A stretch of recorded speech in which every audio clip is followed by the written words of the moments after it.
Alright folks, welcome to the workshop. I'm Daddy Warcrimes. We're going to start making things out of wood here pretty soon.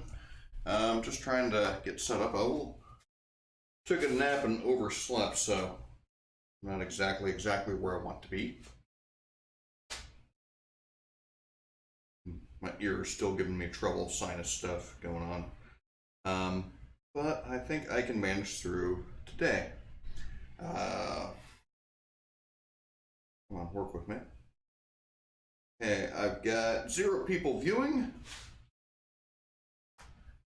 and no chat as of yet. That's okay. You'll either come or you won't. But let's put Mr. Microphone back in his place.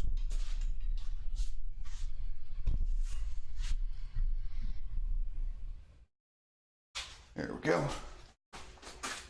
All right, so I do own a sanding block somewhere.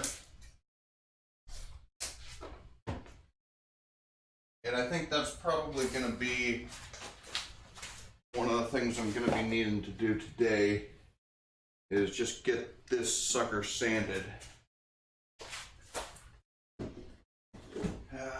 Question is, can I find Mr. Sanding Block?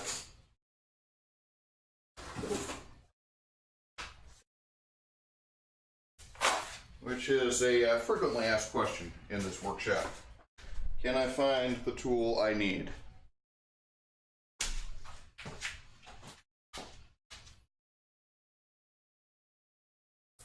I'm quite confident I saw it not too long ago.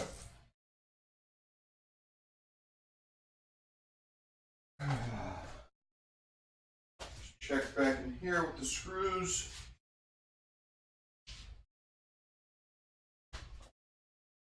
And still not seeing it. Still not seeing it.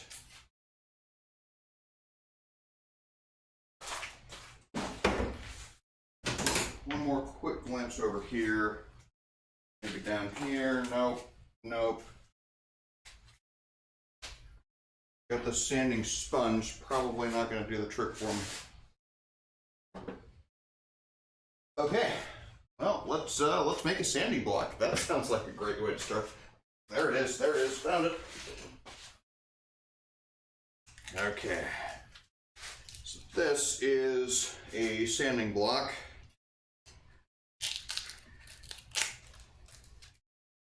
Just a nice little piece of rubber with some nails in it. Hold our sandpaper. And, okay, well first what I'm going to do, down by the vise, so I'm going to chalk this up in the vise real quick, and take down these splines.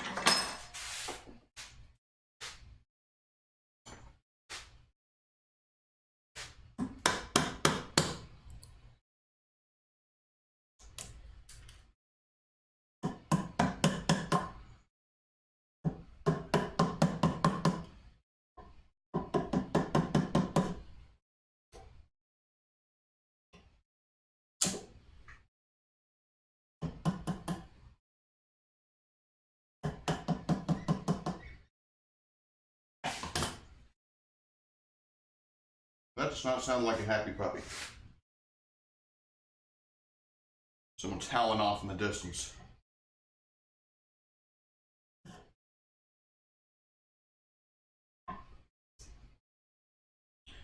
So normally I've got a phone down here, Android connected phone, that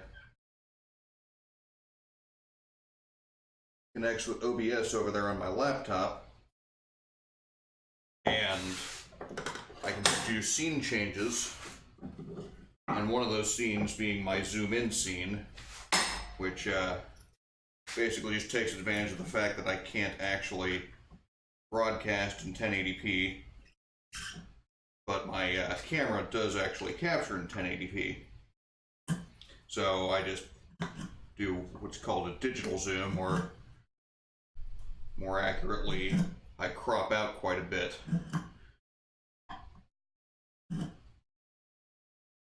Okay, and I've got a little gap in this one. I was hoping I had avoided that, but it looks like not. But right here, the saw kerf went a little bit further than the spline actually did.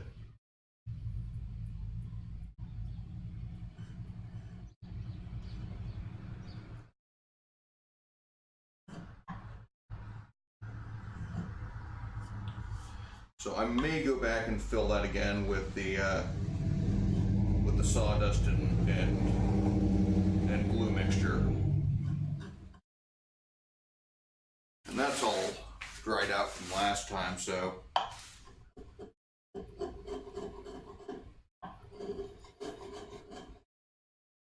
all the sawdust and glue is solidified, and it's just gonna make it sand it quite a bit.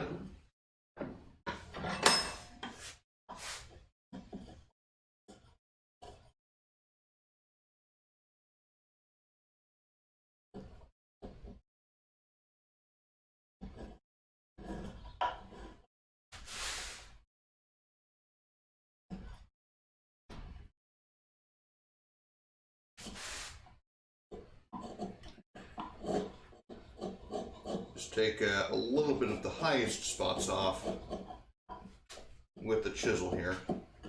You gotta be careful with that. Try not to gouge any of the other work of the wood.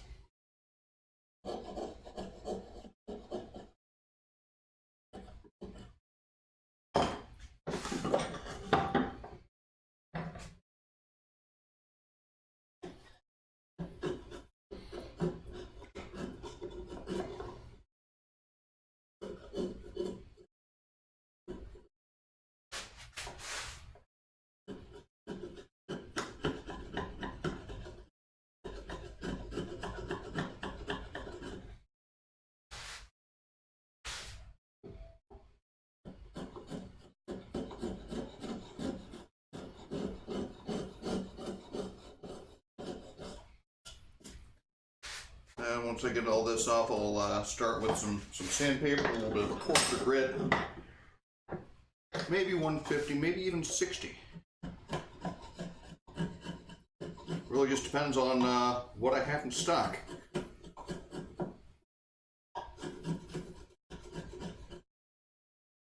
I really don't keep a good stock of sandpaper. I should, but I don't. And we're just going to sand this all nice and smooth. Alright, so I've got 150 right there.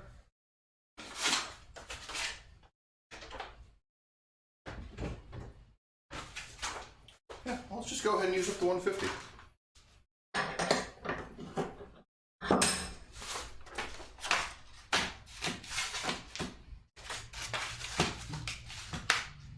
So I think what I can do, I need some scissors in the shop. Oh well. Chisel can be put away.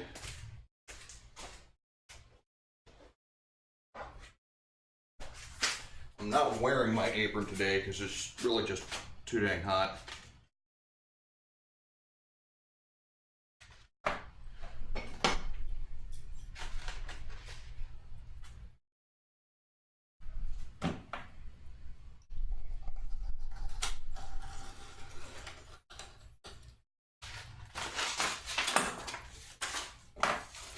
Probably would have been a better idea not to cut that over a dog hole. You live, you learn.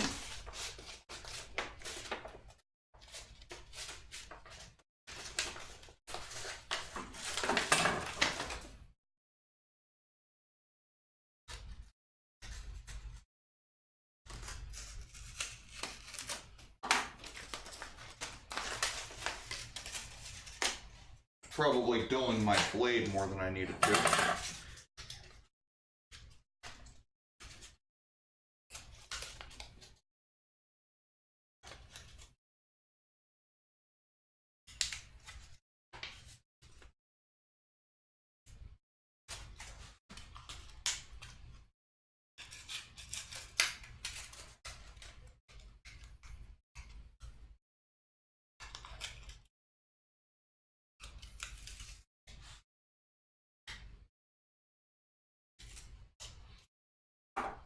Okay, let's try this a different way. Well, maybe this will work.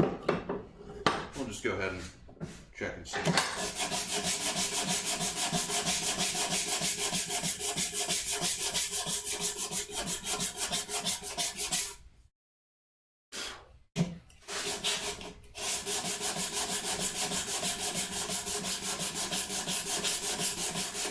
Going a bit slower than I'd like. Maybe we should start with the plane.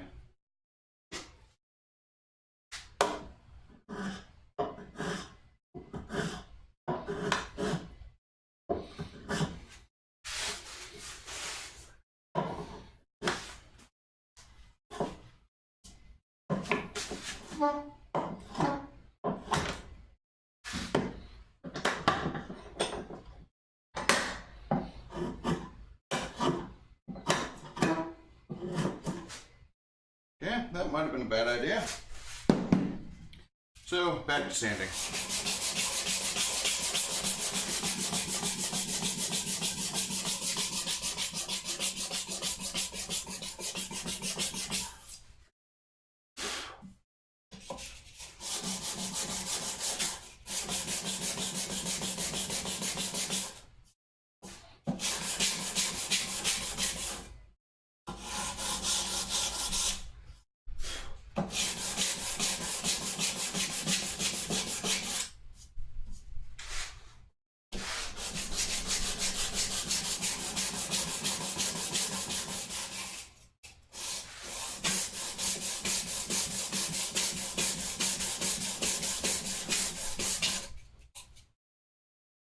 Yeah. So the trouble this has given me is it's not actually accurately wrapped around there at the moment. So there's a bit too much slack in it.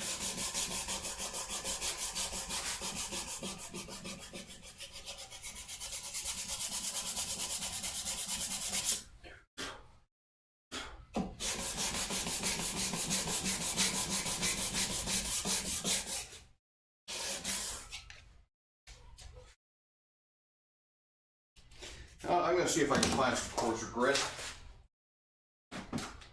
Anything in 80? 80 grit. Oh, that's some 80 grit. Okay, we'll try this.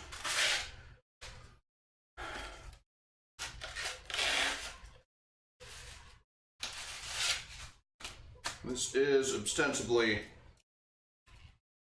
automotive sandpaper. But, you know, it's sandpaper. It's abrasive. And it will work on wood.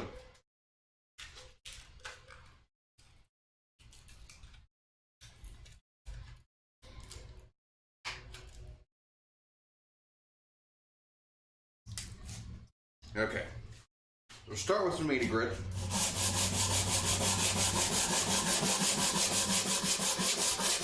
Take it all down quite a bit faster.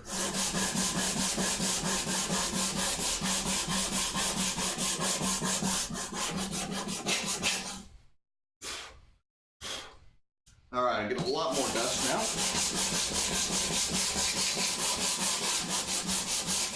A fairly rough surface, but we'll work our way up the grits, and that'll take care of itself.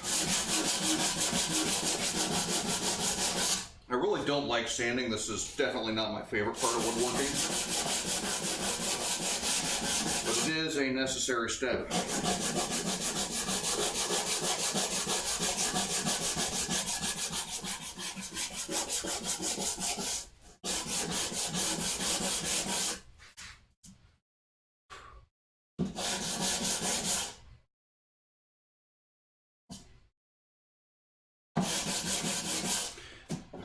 Just get this down to kind of an even finish.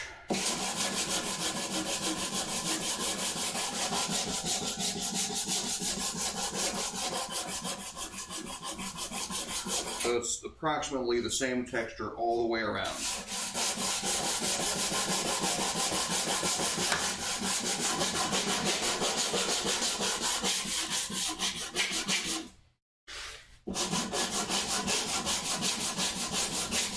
So I had a tree in my backyard. It's a white pine is what they call it. And those actually do not do well in this environment.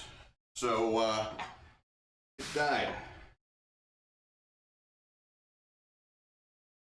I had to call out some tree folks to come remove it for me and then grind the stump. I suppose I didn't have to, but it seemed like the wise thing to do.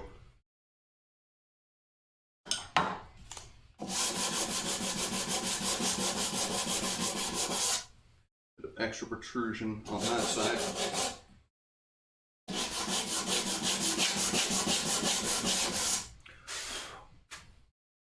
I gotta say, those folks do impress me. They're very efficient at removing trees.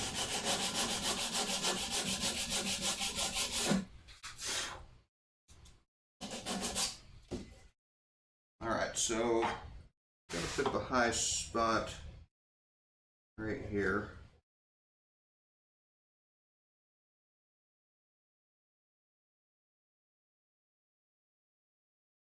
Maybe that'll help some.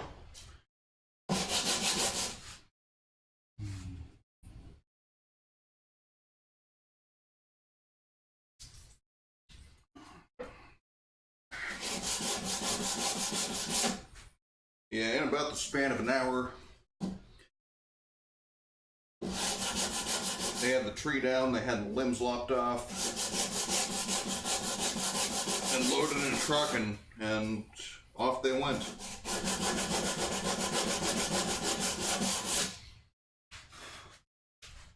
And they had the tree down in the first 15 minutes of work.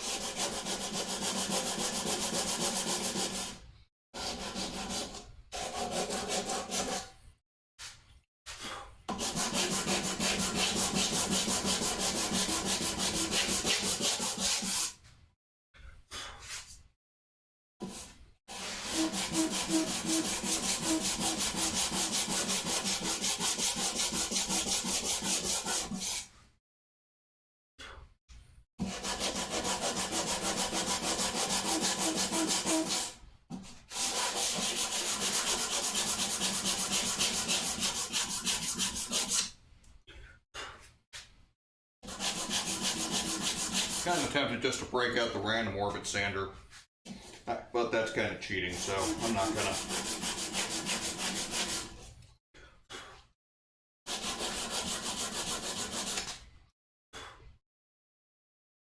All right. No, not all right. A little bit more over here.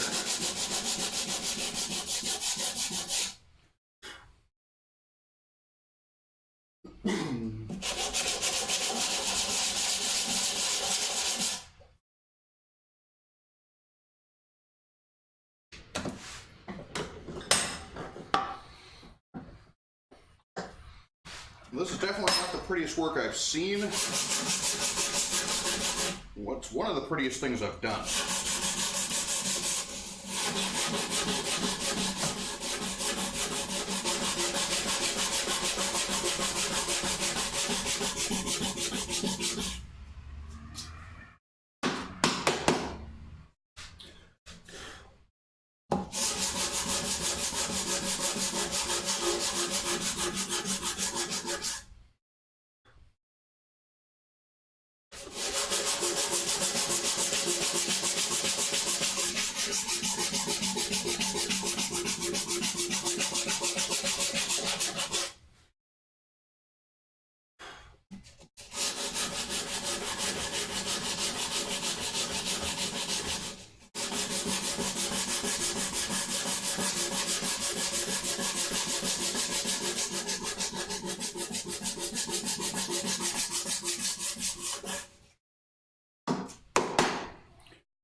Paper's getting clogged up fairly quickly too.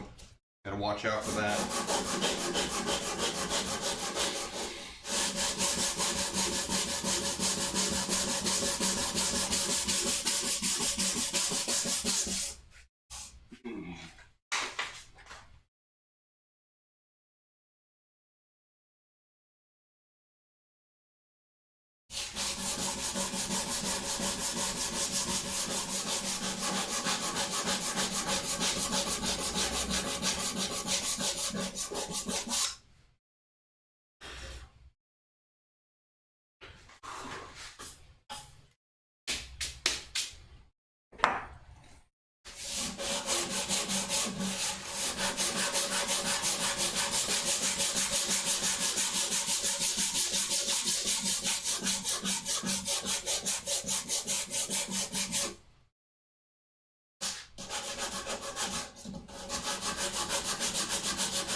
I got a spot right here where the grain's kind of wonky, causing the plane to skip. So I got some miniature gouges, I would say. Since I can't really plane that, well, I'll sand it.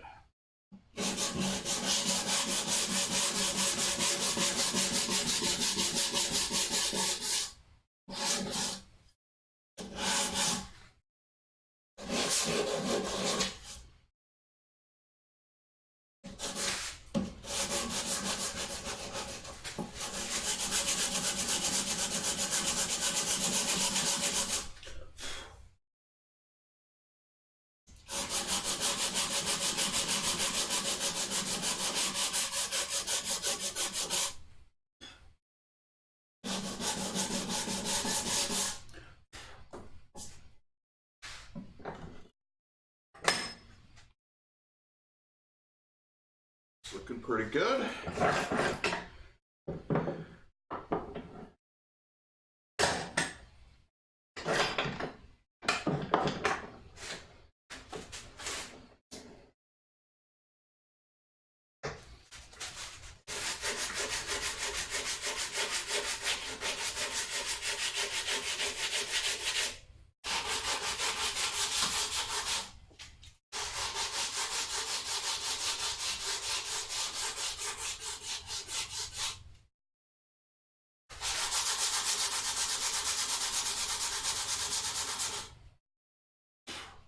Gotta be careful with this too, because I can't take off too much material. If there's not much material to take off. I mean, this inlay is only 1/16 of an inch thick to begin with.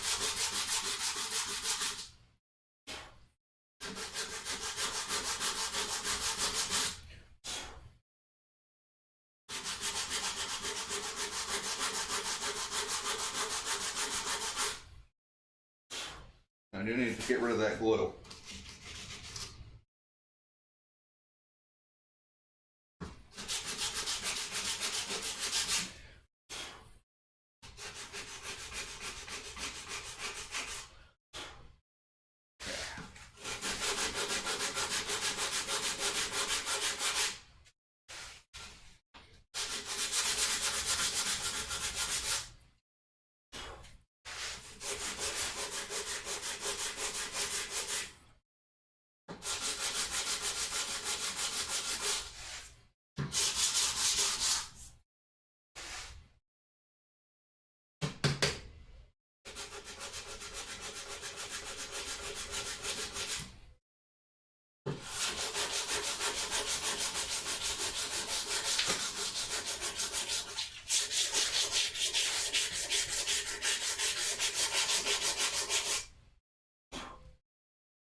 All right, let's move on to maybe some 120 grit or 150 grit.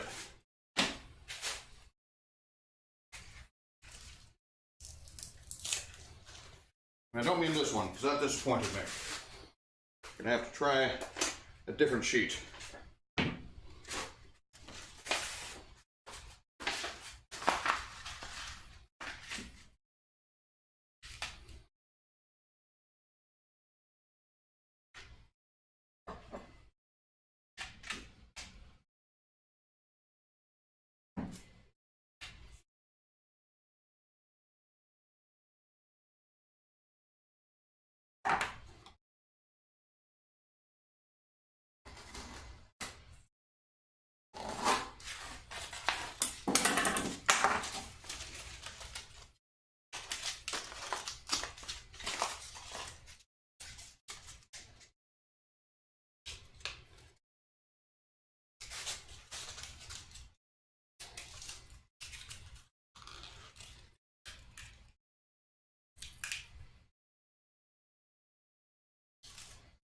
Someday I may just have to make my own sanding block, see how well that works.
Don't want to forget the corners.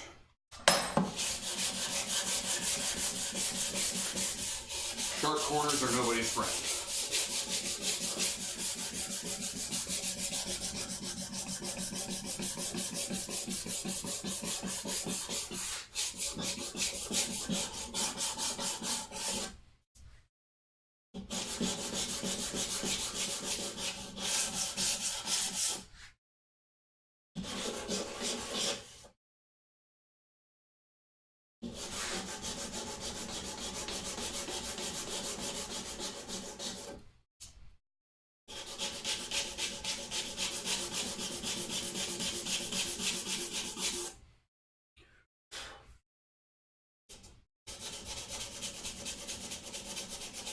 A little bit of glue squeeze out there.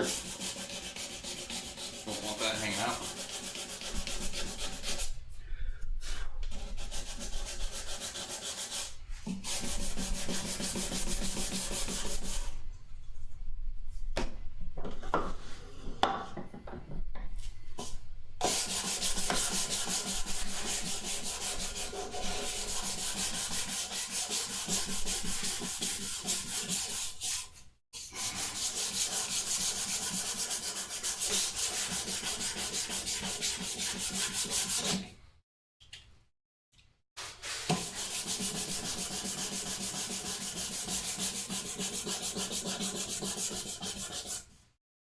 Now folks, you don't need to be shy. Feel free to ask any questions. Make smart-ass remarks. That's what we're all about here. We learn when we can. And I've got, where are you supposed to be? Enric Owal 89. Welcome to the shop. I don't believe I've seen you here before.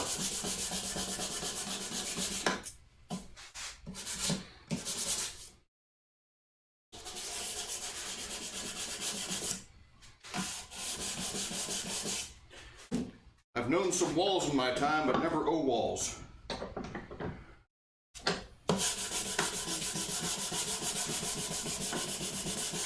to be quite honest, not too many Enrics either.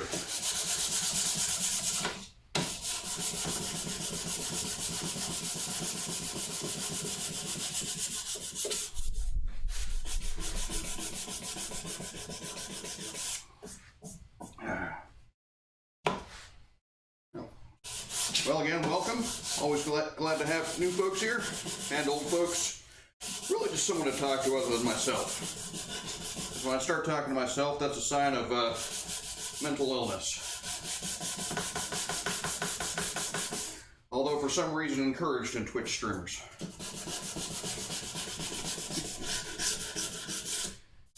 But we're just, we're working our way up the grits. And hopefully at the end of it, maybe we can put on some shellac. Sorry for the bad English you'll read. Worry not, Enric. I've read plenty of bad English in my day.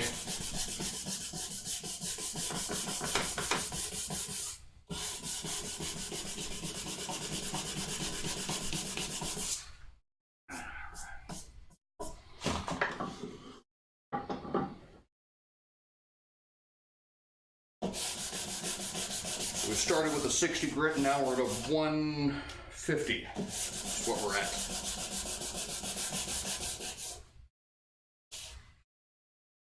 Do some wood crafting, but a little one. I haven't done too many huge projects, but my favorite things to work on are small pieces like this shadow box. You know, something maybe the size of a bread box. It's kind of my favorite thing to do.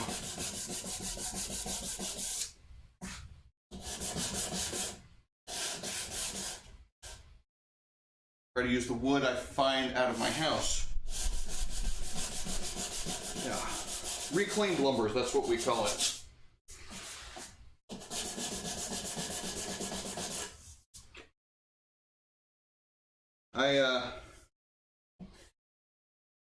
As far as things I can find,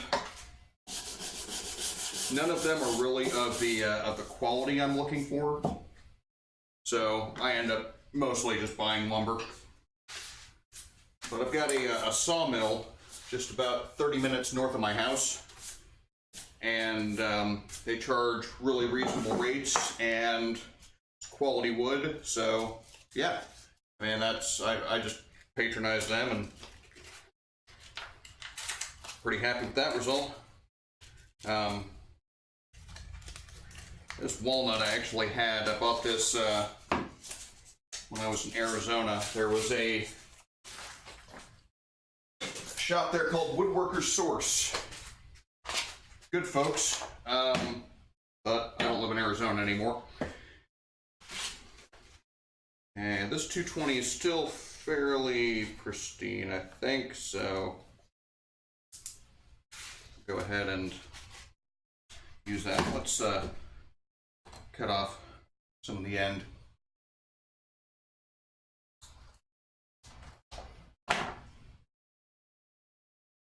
I've only really been into woodworking for a couple of years, and the hand tool aspect that I go for is mostly out of economical reasons, because it's a lot cheaper than using power tools. All right, 220 grit.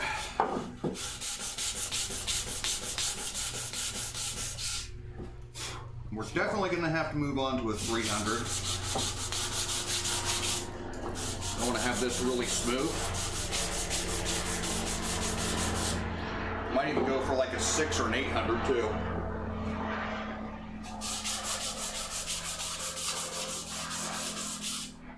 Yeah, well, I am most certainly an amateur and a hobbyist. I don't sell my pieces. The only possibility I really have for income with it would be through Twitch, which that's not quite manifesting yet. Just got the whole affiliate thing, so I can I can now accept subscribers and bit donations, or I guess not bit donations. They're not donations. They're cheers. I can be cheered with bits.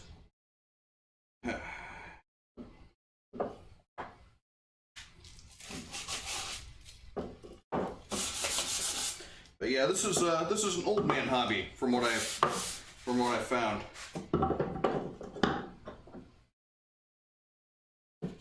I joined a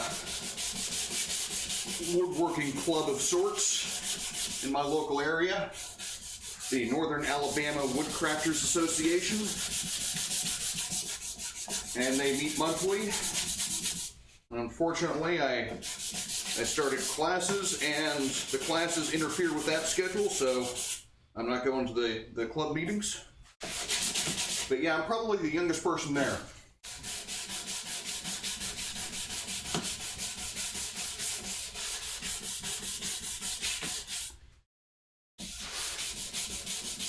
Some people really love the aspect of just being able to make something with their hands. For me, it's really all about learning a skill. It doesn't matter what the skill is. Just so long as you know more today than you did yesterday, I call that a win.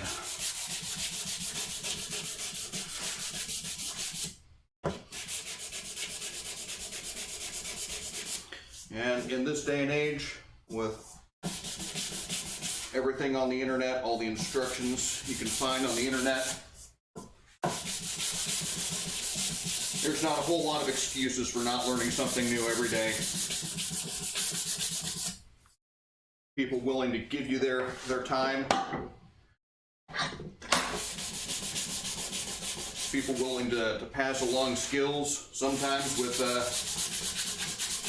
no monetary compensation whatsoever. It's a wonderful thing.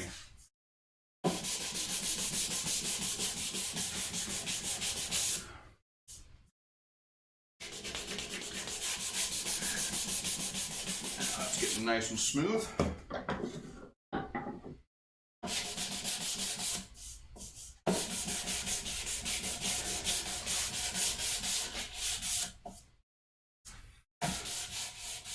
This is actually intended as a gift for my sister. But she doesn't watch Twitch, so it'll be a surprise.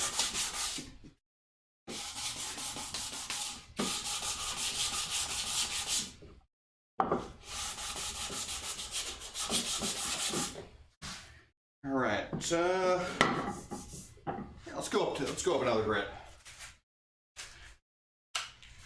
So what sort of things do you make? Enric Owal 89. Am I pronouncing that even remotely correctly?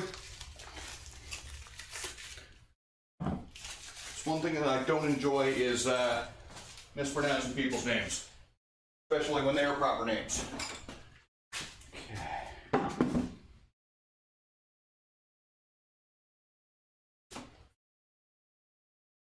Yeah, definitely do approve the Twitch creative, and their Twitch is expanding too quite a bit, so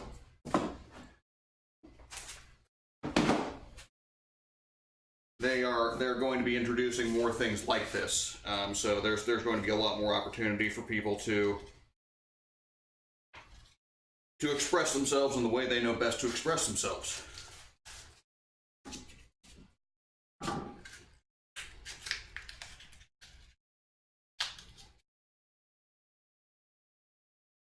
So it gets a 400 grit, and that's probably going to be it for us. I don't think I can see myself going much past 400 grit. But that should be, ooh.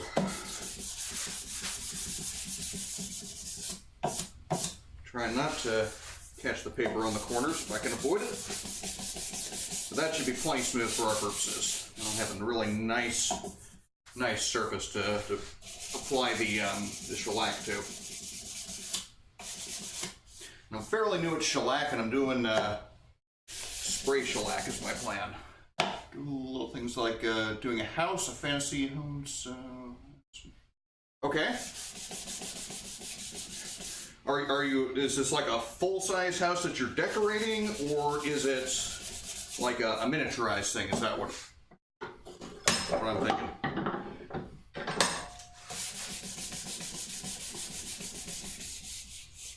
Thank you for the follow.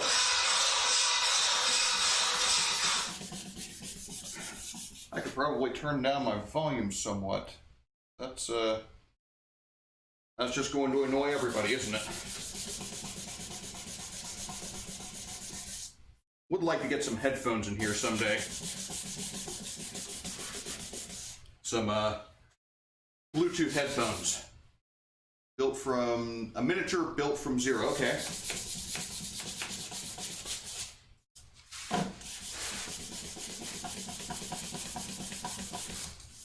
Still got a number of divots from the plane where it met the grain and on angle. Don't know if you can see, and my zoom is kind of out of order, but right here and here, when the wood grain kind of goes in different directions, the plane can dig into it, and that's the result.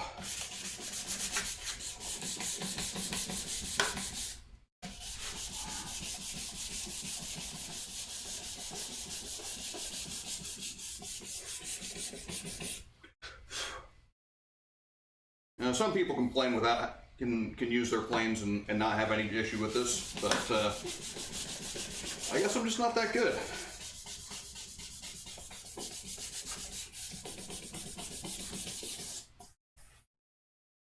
At some point, you just have to say it's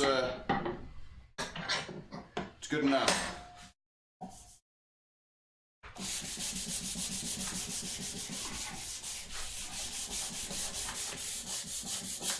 Now if you know what you're doing with a plane, you can make planes do amazing things. And if you don't, use sandpaper, I guess.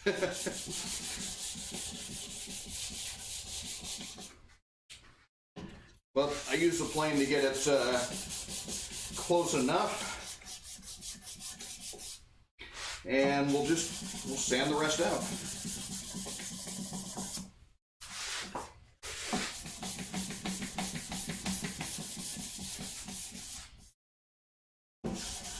Yeah, this 400 grit's leaving a really nice surface.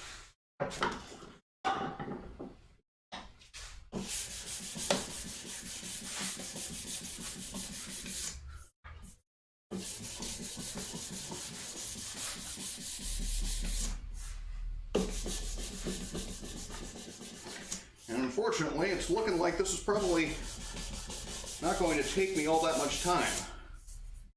And I don't have much else planned out for the rest of the stream. I don't really have any other projects I'm working on except this piece of scrap that I was hoping to turn into a coaster. Yeah, well, this is my garage. Now, might I ask, Henrik, where you are in the world?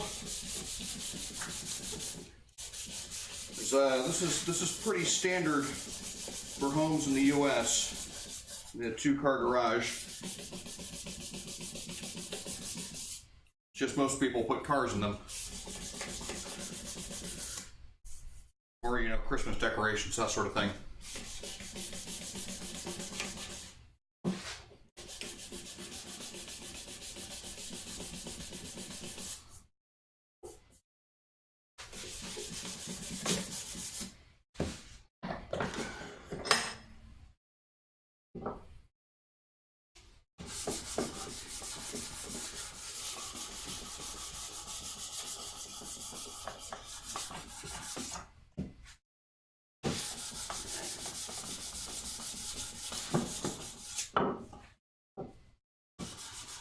Some guys have much nicer setups than I do. So I got more or less half of the two-car garage that I've got dedicated to woodworking. So see if we can zoom out here. This is more or less the entirety of my workspace.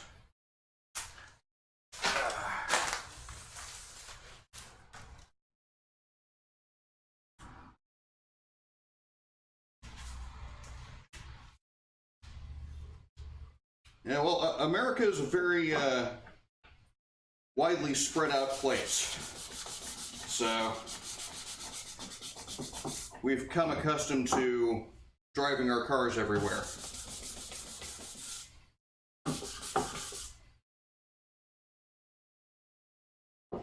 Italian, okay. I've not been to Italy.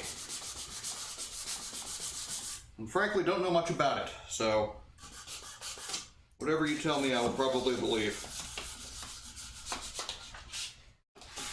Closest I've ever come was Bosnia, which might have involved flight over Italy, but I didn't make the route.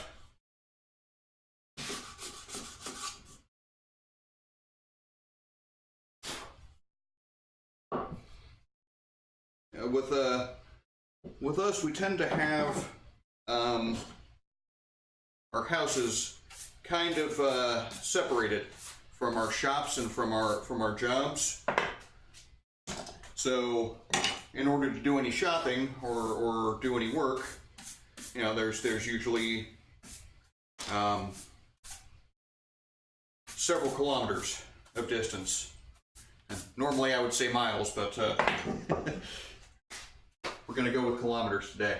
But yeah, more or less, in order to get anything done, you kind of need to drive there. And so we've become very accustomed to our cars. And I'm looking for some mineral spirits right now.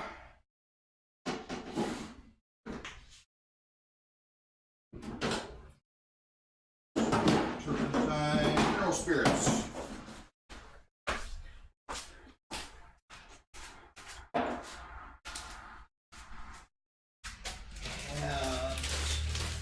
Nice clean rag. So I just want to get as much of this dust off of here as possible. And I'm going to use this to clean off the surface, so all the dust that's just kind of hanging on.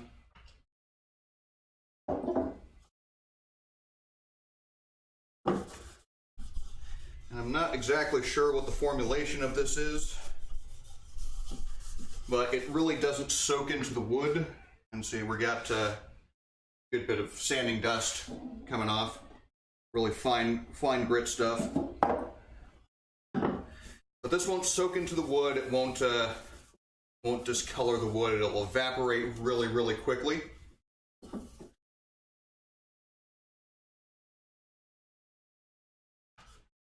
And it'll give us a really good idea of what it's going to look like once we get the shellac on, once we get the finish on, because that'll have a nice reflective, wet look to it.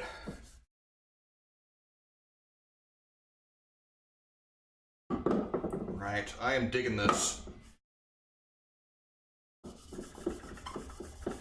But also, very importantly, it will take off all this nasty sanding dust that we've got left over.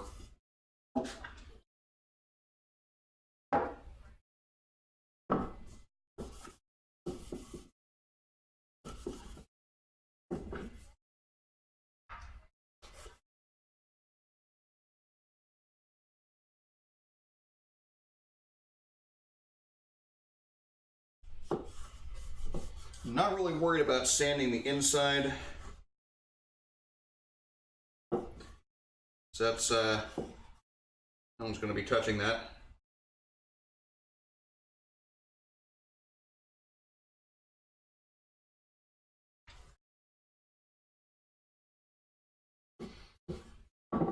Okay.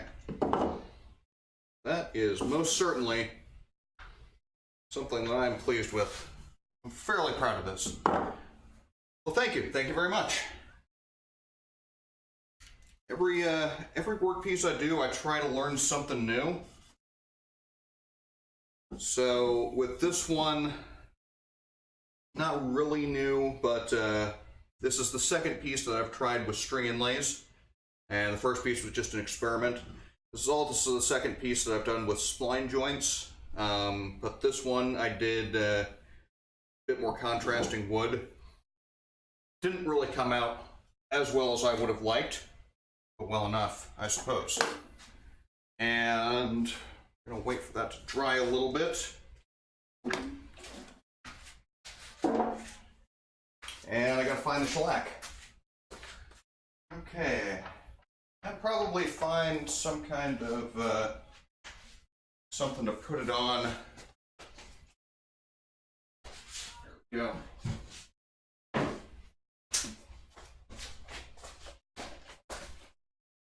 Scrap piece of plywood. So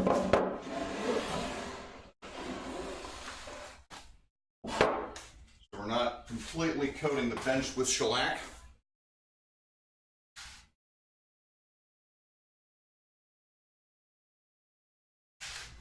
And let's see how shiny we can make this. And I'm gonna have to come back with multiple coats of this stuff. It's not gonna do it all in one coat. And I'm probably gonna have to do that between streams because just something that takes a while to dry, and you really can't do anything else with it while it's drying.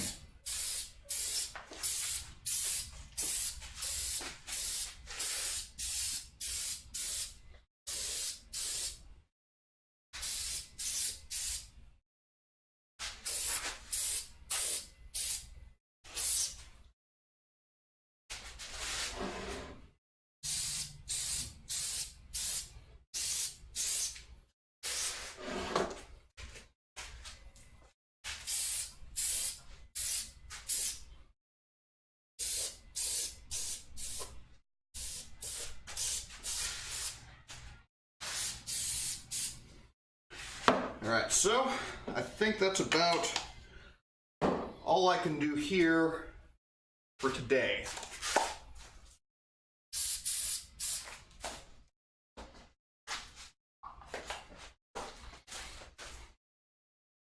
So let that dry. We'll come back to it a little bit later. Do a little bit more sanding over the shellac. Put in another coat. And see where we can go from there. But yeah, I'm kind of now out of ideas for what to do on stream. So if you've got any suggestions, I am more than open.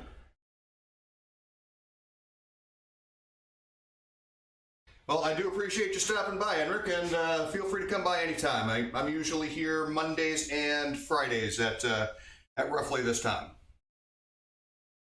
But take care now.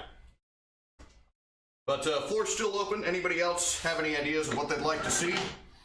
I may think of something, or I may just have to end the stream early, unfortunately. I do have some more tools to sharpen. I guess I could do that.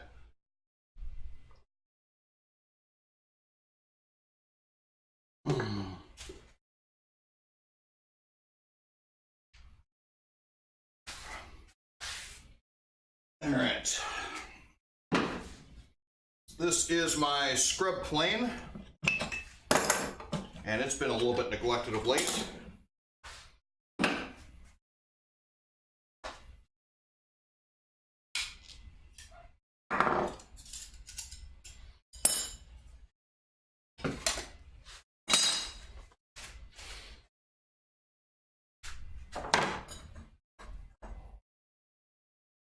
All right. So scrub plane works a little bit different than normal bench plane in that it has curved iron on it. So we got about a 10-degree radius.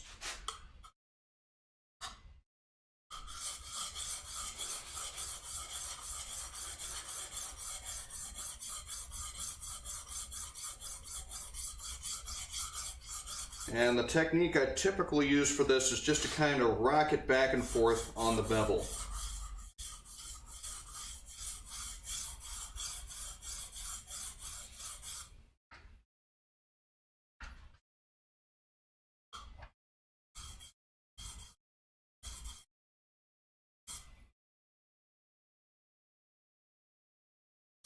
Take off the burr just so I can feel the burr when it builds back up.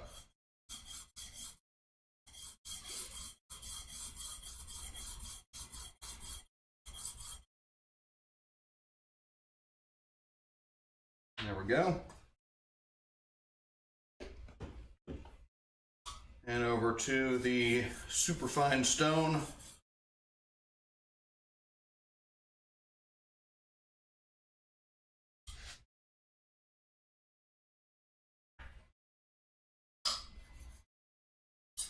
And that should be sufficient.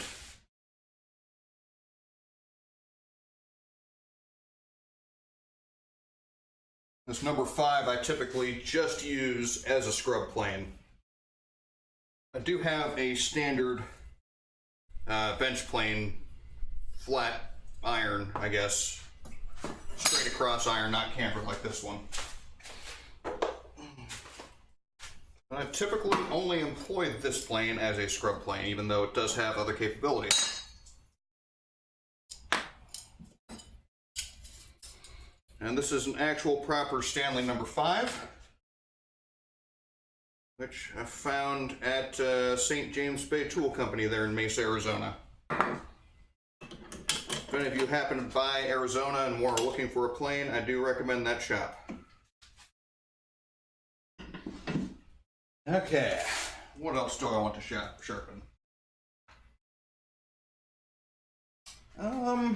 Probably should hit this guy. I don't think it's been a while since I've sharpened the rabbet plane.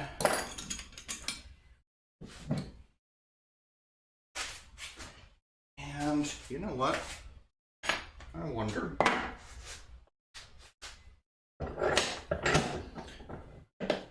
And do a little test cut here. Yeah, it's looking pretty good. Let's take this guy to the strop.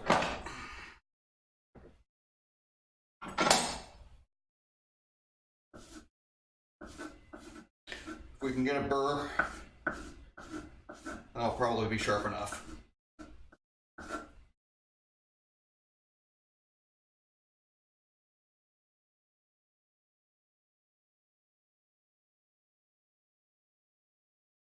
Really do like this rabbet plane. It's a wonderful, wonderful tool.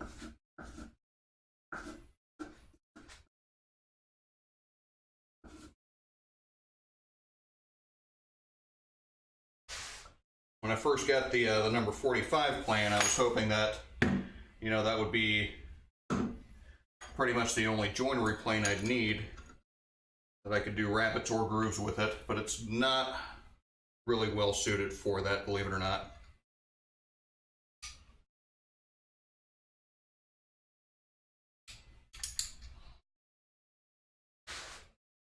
So with this, this is number 78 rabbeting plane, which is specifically made for rabbeting, but can be modified to be used as like a shoulder plane or a scrub plane even, I've seen. But this is the, well, let's, you might be able to see this here. So, number 45 plane, this is known as a combination plane.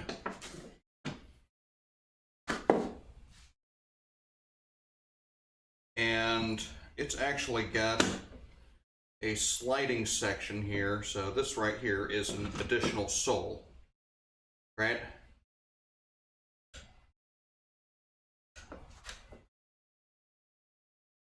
So you can adjust this to accommodate varying widths of blades, so from like a 1/4 of an inch to, you know, 2 inches maybe bigger. But the blade kind of protrudes right here. And the problem with that is you're not supporting the wood in between like you are here, and it just tears out. So yeah, that's a bit of a problem. So when you can avoid it, don't use the number 45 to make rabbets. All right.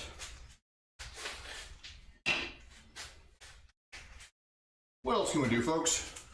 I'm slightly at a loss. And what time is it? It's 4 o'clock. I've only been here an hour. I know I got more woodwork in me.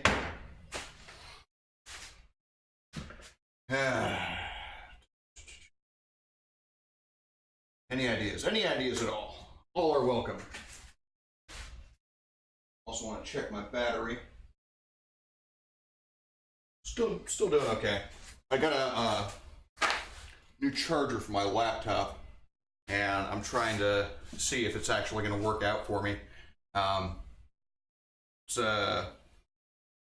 laptop is my only computer because my other ones blew up, but it's an MSI, so it's fairly nice for a laptop. It has good graphics card and everything like that.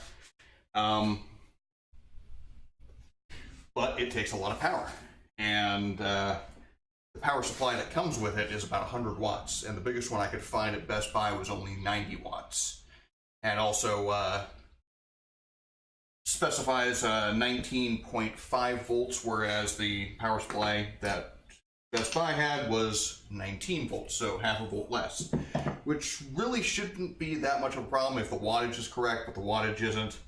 And so, yeah, more or less, I'm just trying to see if it's going to be enough to keep it running throughout the stream. Seems to be. I'm not noticing a dip in power at all, so we're good to go there. All right. What else have I got? Well, I'm going to sharpen my crosscut saw because it needs it, and I don't know what else to do. So there's the saw, and here is my sharpening vise, or my saw vise. Let's actually get this stuff in frame.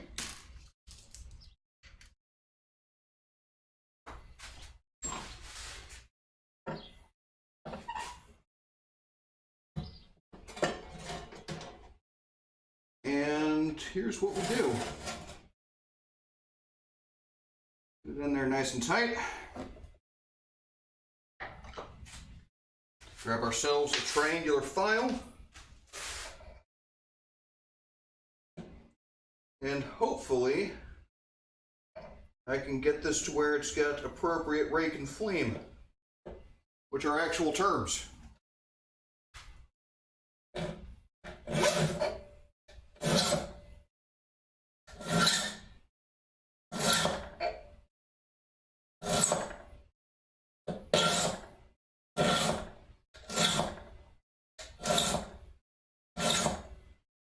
And it looks like I'm going to do about 5 strokes. This hasn't been sharpened in ages, if ever.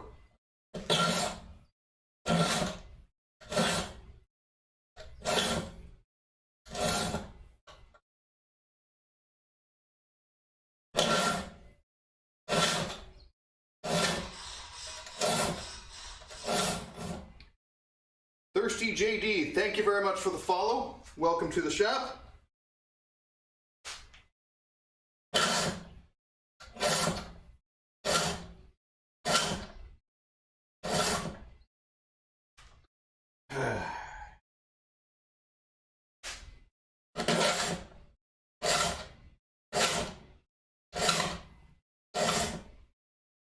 So with a crosscut saw, normally with like say a rip saw, we go straight across, but with a crosscut saw, we kind of have to go at a slight angle. And I've attempted to sharpen a crosscut saw before, but did not have great results, unfortunately.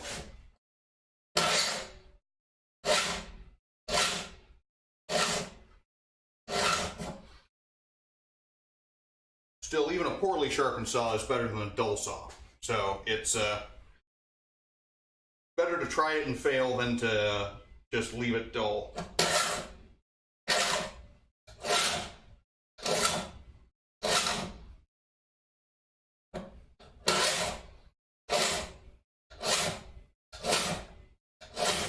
Now, from what I understand, in years past, there would be folks who would go from shop to shop with their files and their saw vices and offer to sharpen saws for the craftsman contained therein.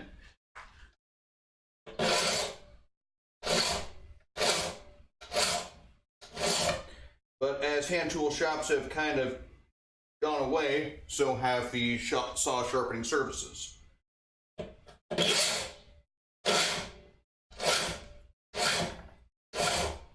So more or less, if you've got a saw that needs sharpening, you're more or less on your own.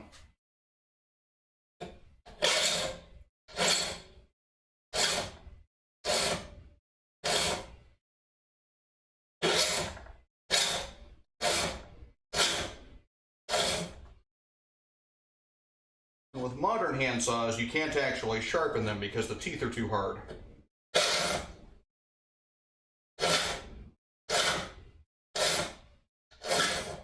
They come as sharp as they're ever going to get, and when they start getting dull, you throw them away.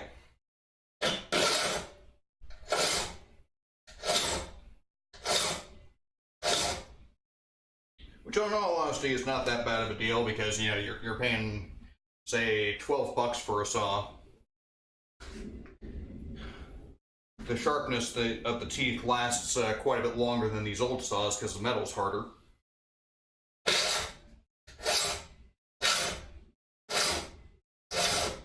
And they're not too terribly expensive. I mean, a good saw like this, well, if you were to buy it new, you're probably looking upwards of $50, whereas a brand new pre-sharpened saw's maybe $12.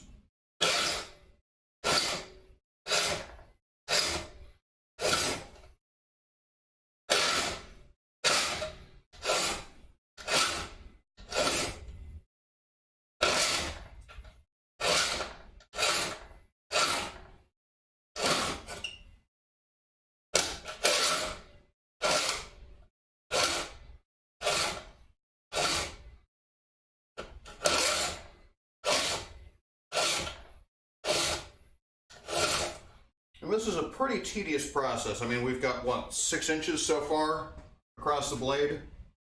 And we've got the whole rest of the blade, and then we have to come back and do the other teeth. Because you can only do half the teeth at a time.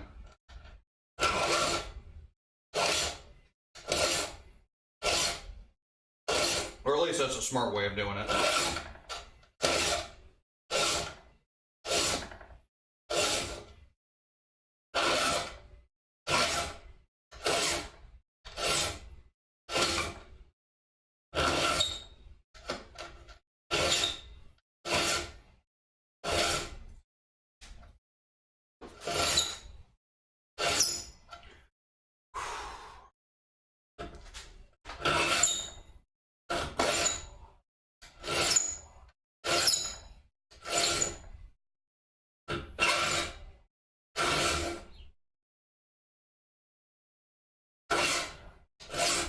The last meeting of my woodworking club, guy brought in a bunch of stuff. He was downsizing, so he brought in some clamps and some other things, and he was looking to sell or just get rid of them because he didn't have room for them in his shop anymore. And he actually brought in a vise like this. He had no idea what it was, and neither did anybody else in the club.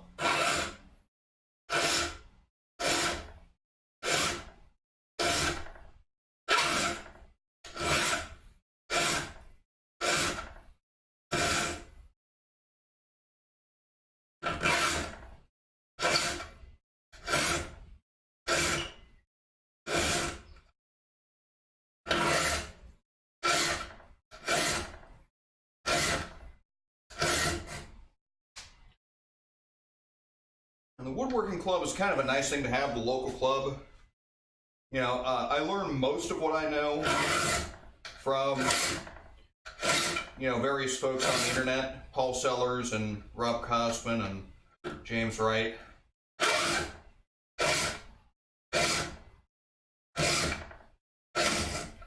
But, you know, there's something to be said for being able to see it firsthand.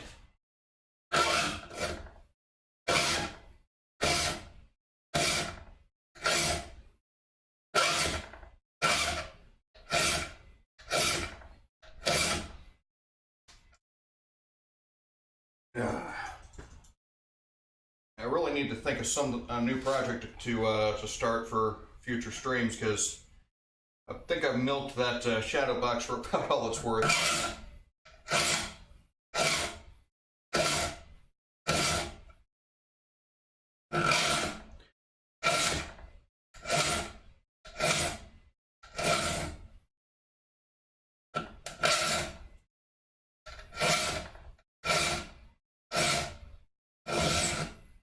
do have some, at least I've got some material now, so if I got any muse that strikes me,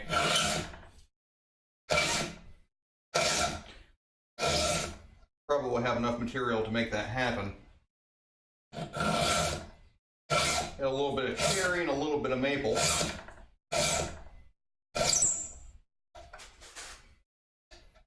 Okay. Now, trick here is try and remember what your last tooth was.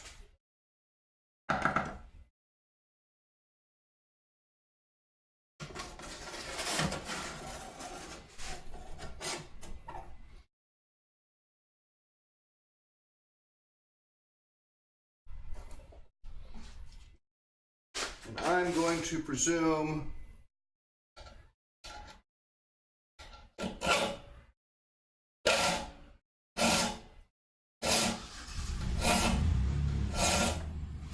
look for the shiny tooth, or the shiny gullet, I would say. That's probably going to be your best bet of finding out where he left.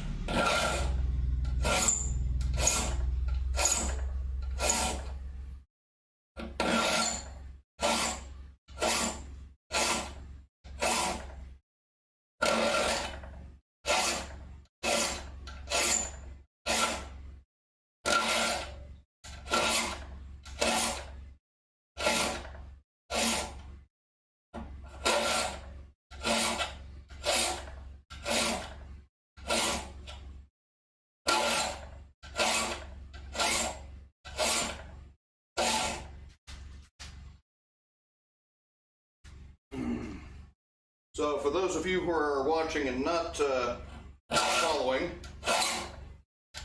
may not know that I recently started my higher education. So I'm pursuing a bachelor's degree in computer science.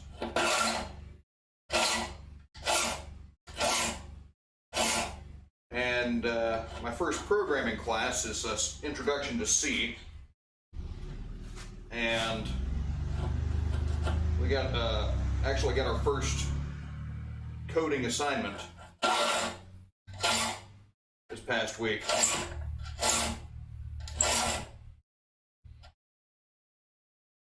Which is an attempt to codify what's known as the Collatz, what is that? Conjecture. Yeah, Collatz conjecture is what they call it. Basically, if you take a number, any number, full number above 0, so, 1 through infinity. If it's an even number, you divide it by 2.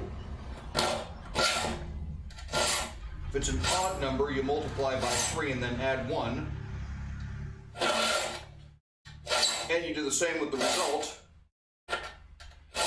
And eventually, you'll get to 1. So, for example, if you start with 1, well, you're good to go. If you start with 2, you divide by 2 and you get 1.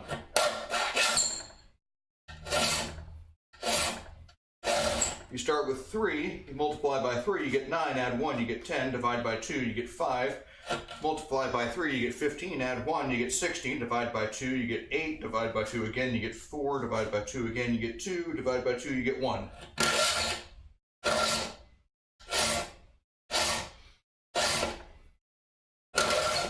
And so the goal there is to, basically, I think, to teach us how to do while loops and if statements.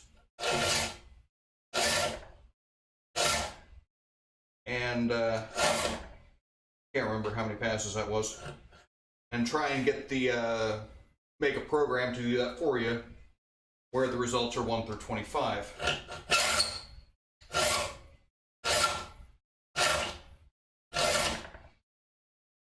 Which I did, and then decided that wasn't good enough, and decided to make it go up to about 700 million or something like that.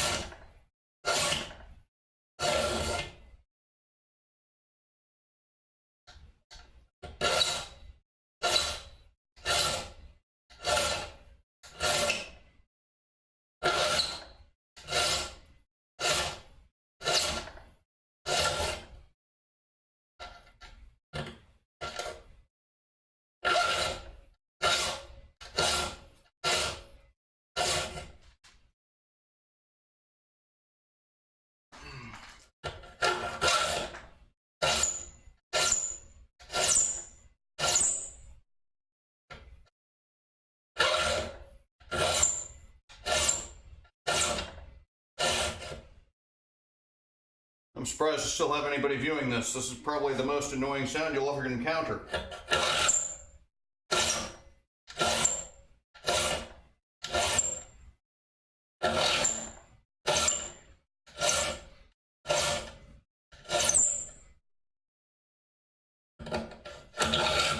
And I'm sorry if this is boring, but honestly I couldn't think of anything else to do, and now I'm committed.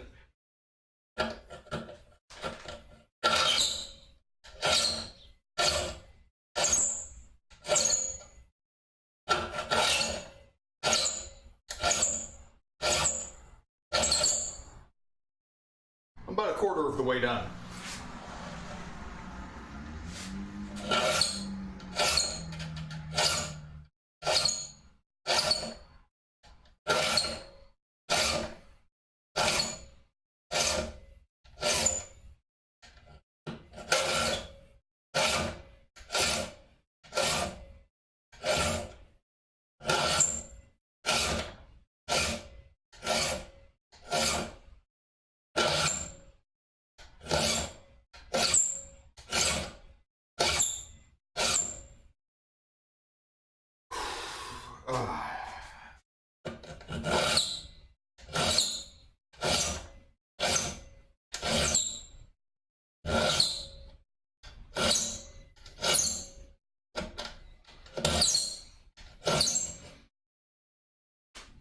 Now, I'm not trying to do any really specific angles here. I'm more or less just trying to follow what's already on the teeth.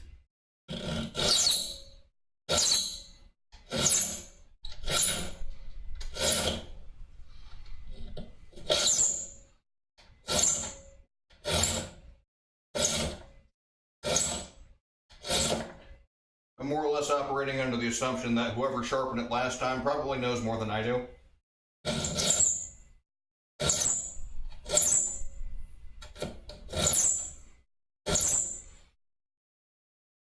Alright. Let's move on down.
This file, while appears to be triangular, is technically six-sided.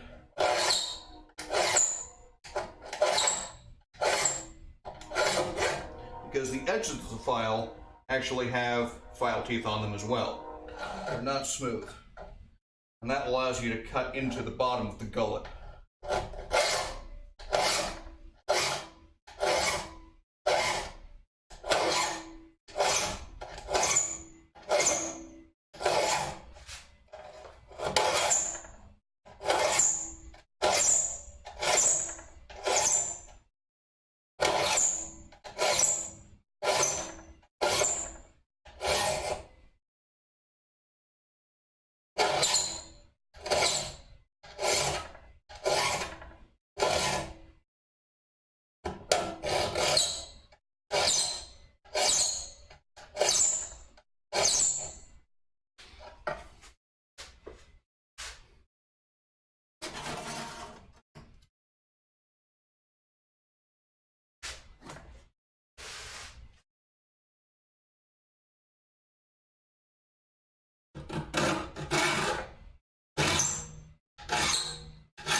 Smart thing to do might have been to take the handle off entirely. Wonder if that's still a possibility. That screwdriver doesn't fit in there. You know what, let's just see what we can do here.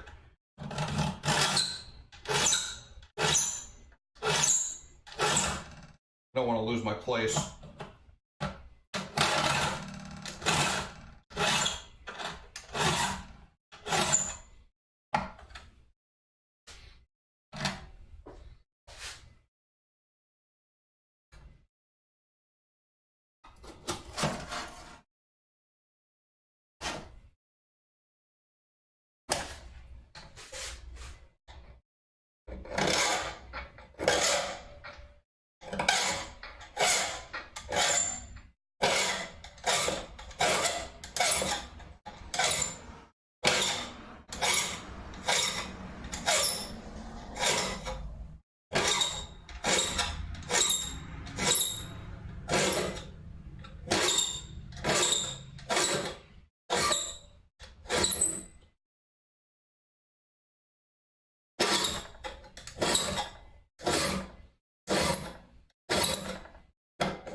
Alright, it's the last tooth this way.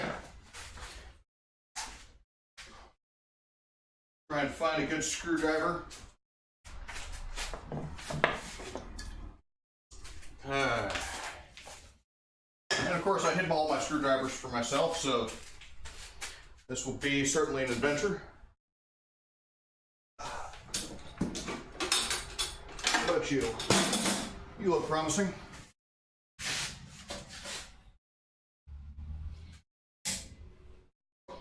I don't know how old this saw is. Definitely not as old as some of my others. Like my rip saw, that's maybe 100 years old. This one, I'm guessing, is probably more like 1970s, 1980s.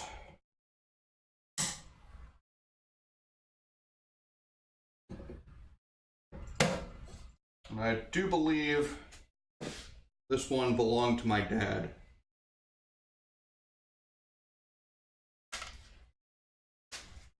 Could be mistaken, could be Grandpa's. Never know. Can't really talk to either of them at the moment because Grandpa's dead and Dad's an asshole.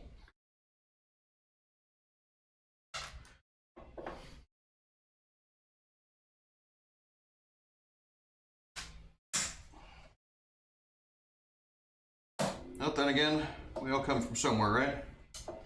I come from a long, not so proud tradition of assholes.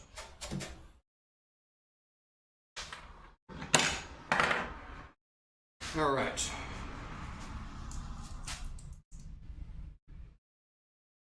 So, got the handle off. You can actually, this is the medallion is what they call it. And just based upon the style of the medallion, you can generally tell what time frame the saw was actually manufactured.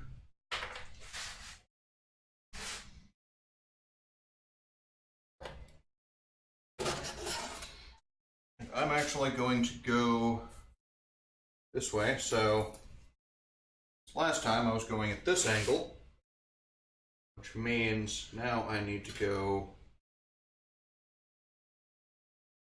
Oh, you know what? I should go the same angle, right?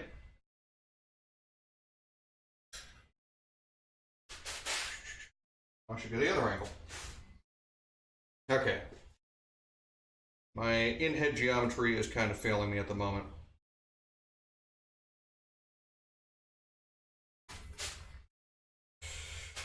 Okay, so.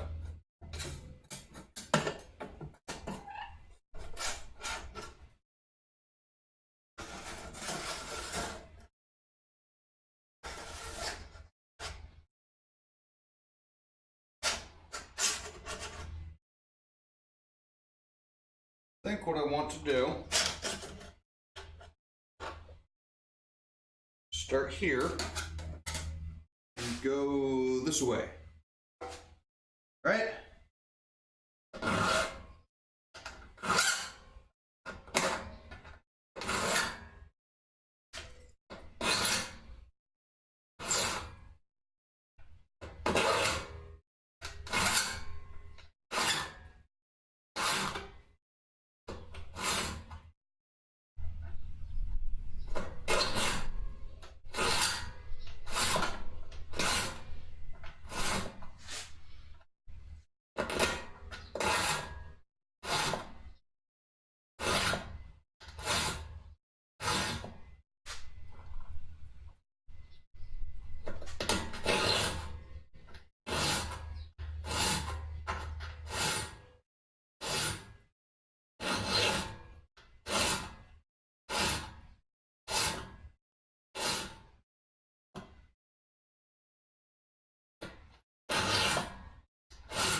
Yeah, and now I'm not only running out of ideas for what to work on, I'm also running out of things to say.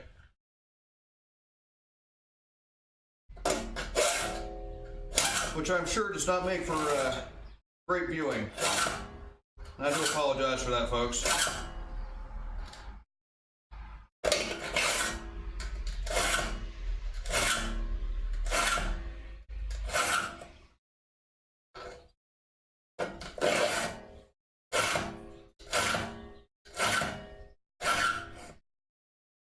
This is just one of those tasks that requires just the right amount of concentration.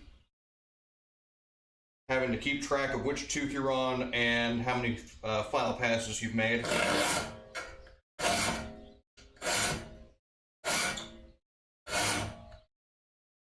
Which does make it difficult to carry on a conversation, especially with myself.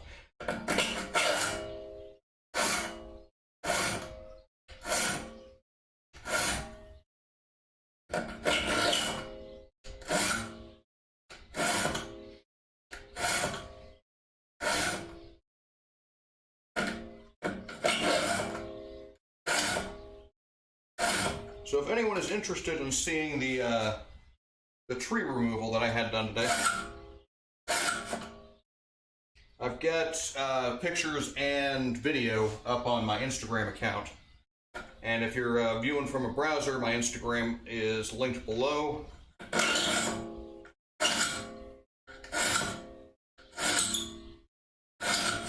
Along along with my Twitter and Facebook and YouTube, all the internets.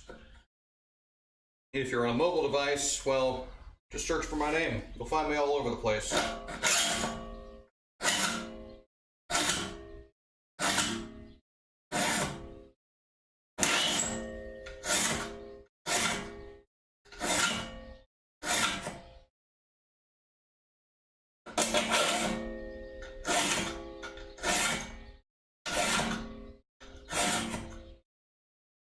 Though I'm aware I'm not the only Daddy Warcrimes on the internet, I'm probably the most prevalent.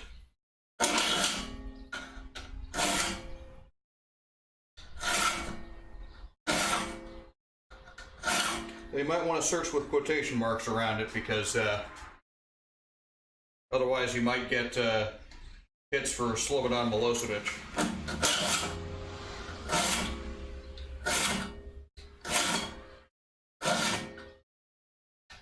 Actually, that was years ago when I last did that, so you might find instead hits for George Bush or Donald Trump. Or Assad.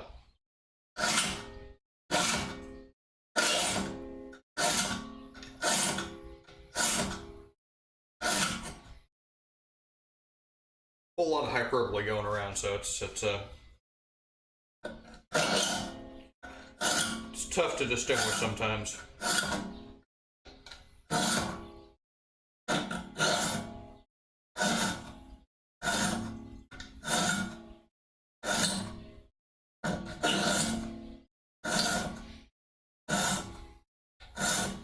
And according to the tree guy,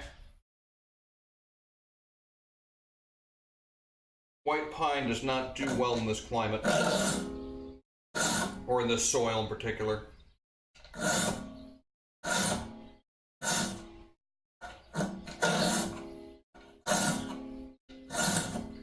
Recommended white oak.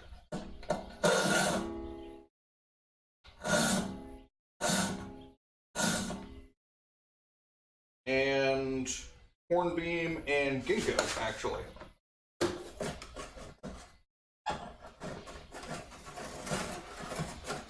Ginkgo trees, if you're not familiar with those, are quite interesting because they lose all of their leaves every year in about the span of an hour or so.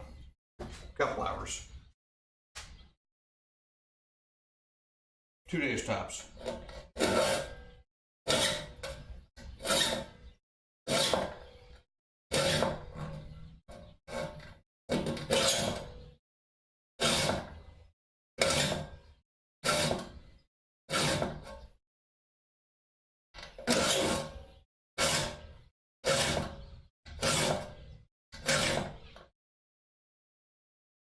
So the ginkgos are actually quite pretty trees. They got really nice leaves on them, so definitely think about that. White oak, can't go wrong too much with an oak.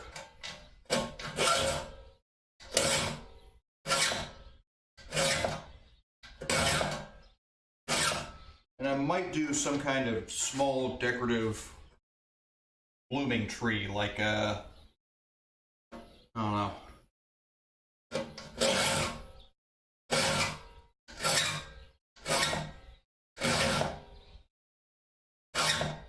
The Japanese weeping maples, I believe they're called. Those look really nice.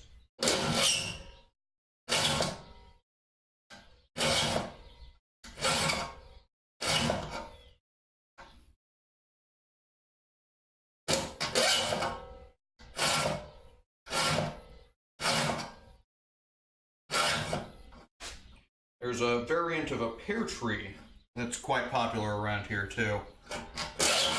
And before I bought this place, there was one in the front yard.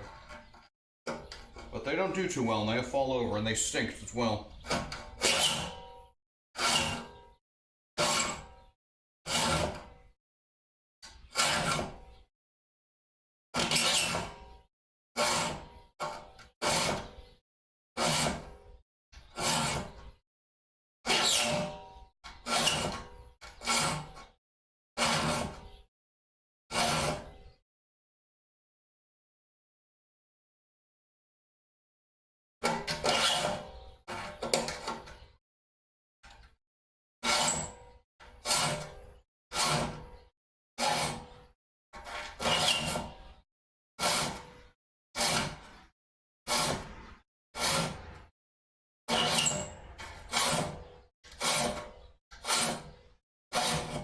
process does speed up as you start to get into a groove, build up a rhythm.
I haven't really been paying attention to what side of the file I've been using. From what I understand, you're supposed to use one side until it's worn out, and rotate over and use another side, and so on and so forth.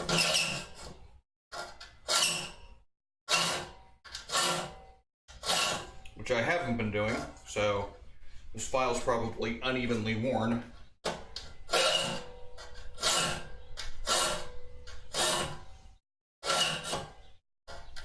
But I think I may just go ahead and toss this one out, because it wasn't really a high quality file to begin with.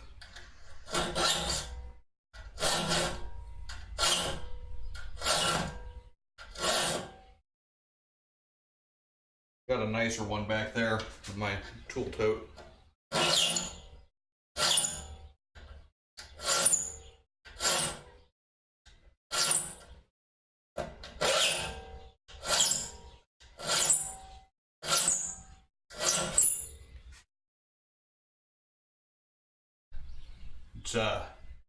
This one I don't even know the brand. The new one I have is a Nicholson, which used to be a good brand from what I hear, and then kind of went not so much.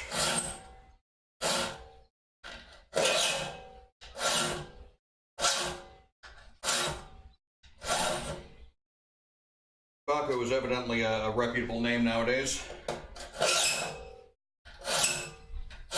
I don't have any saw files from them.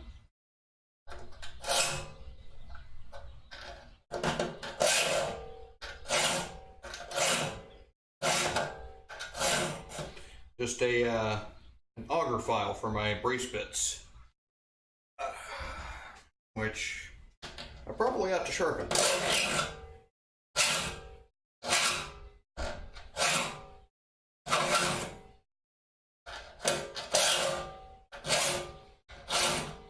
I mean, most of them work.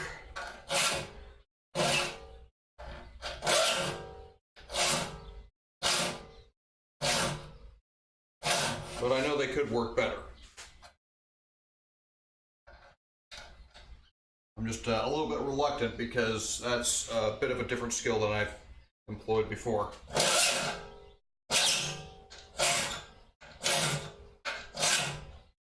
And there is always a risk of you damaging stuff when you try new things like that.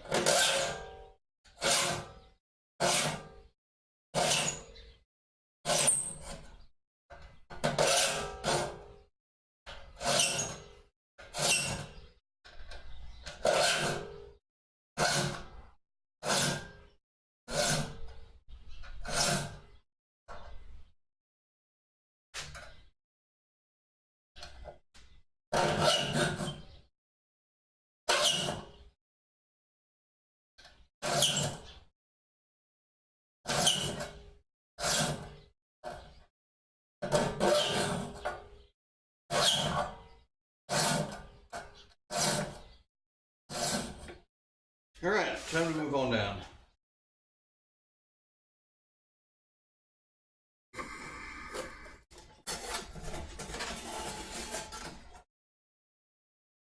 But again, if you haven't already heard, I do welcome conversation. you have any questions, comments, smart-ass remarks, off-color limericks, feel free to share them in chat.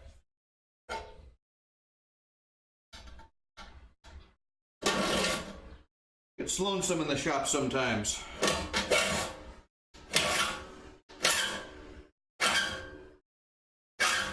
Sometimes I feel like I'm talking to myself. Half the time I am.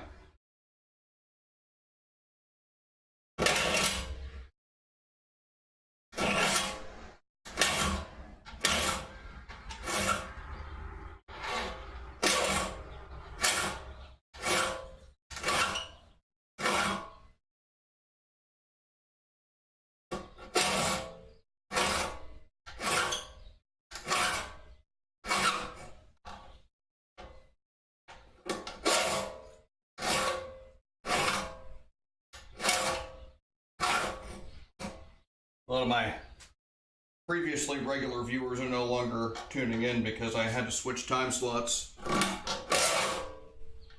which is unfortunate, but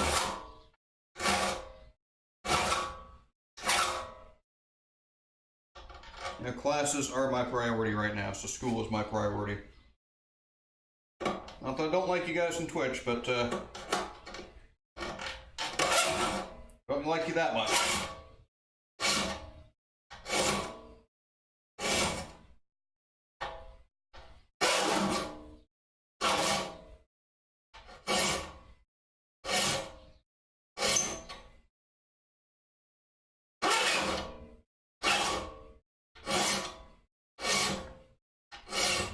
And actually, I do want to check something just in case.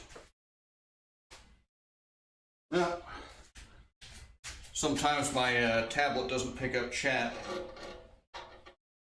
So I have on occasion had people talking to me and I just didn't see them.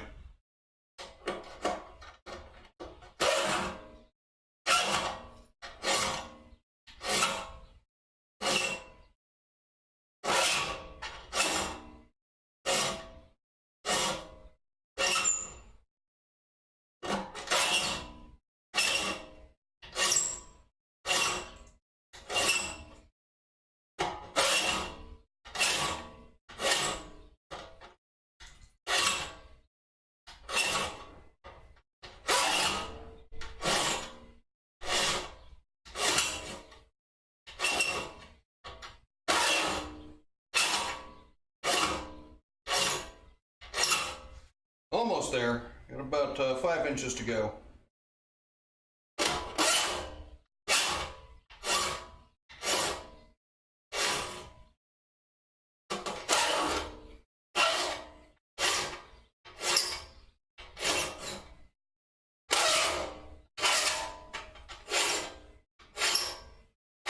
After this, we'll get out the saw set and set the teeth.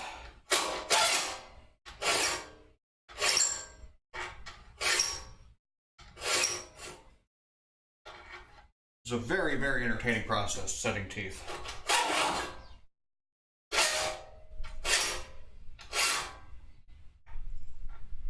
Saw a video recently on YouTube for a wood miser saw set. This was for large-scale milling bandsaw blades.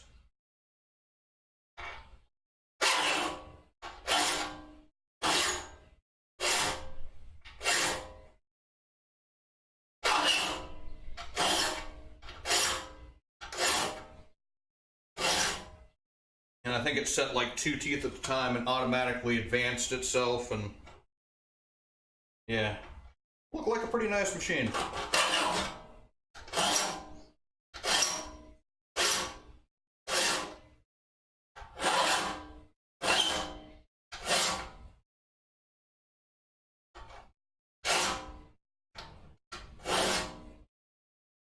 course, if I had a bandsaw that big, I don't think I'd be sharpening it myself.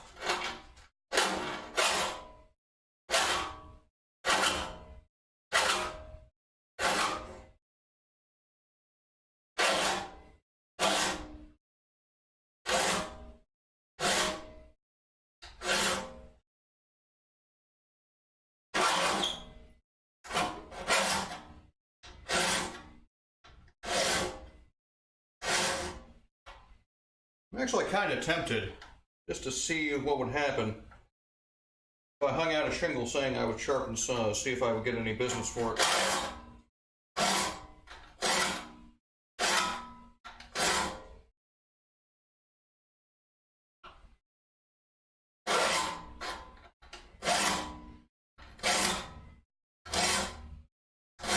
I wonder how much I could charge for that too.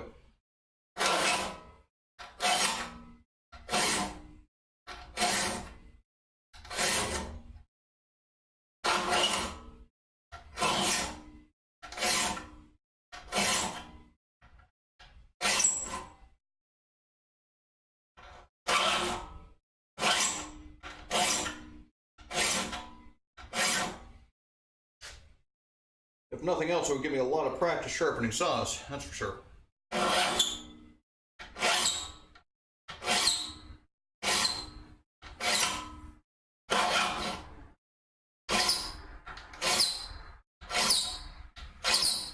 Now these teeth back here are cutting really easy, which means I'm not using them all that often.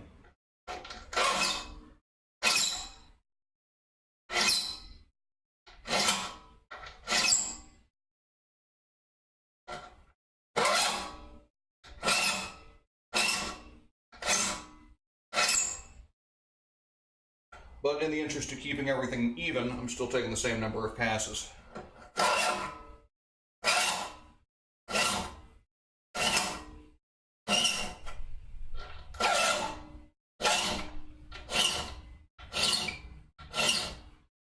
And I think that will allow me to stave off jointing the teeth for a while.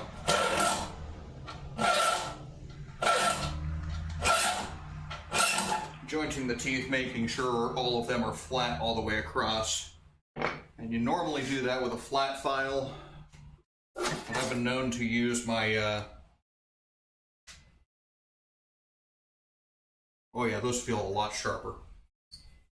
I've been known to use my one of my diamond plates for it,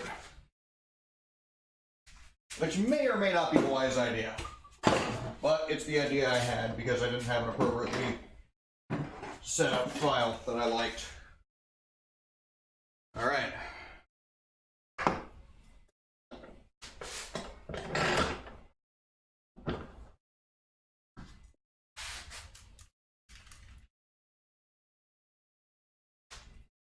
Now, we're going to go through to every other tooth.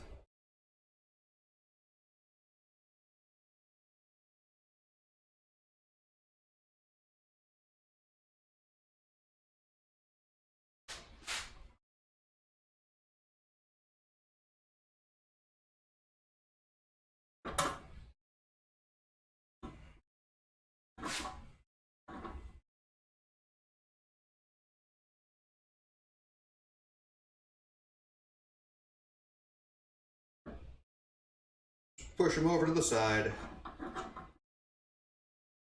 That way it cleans out the waste a little bit better.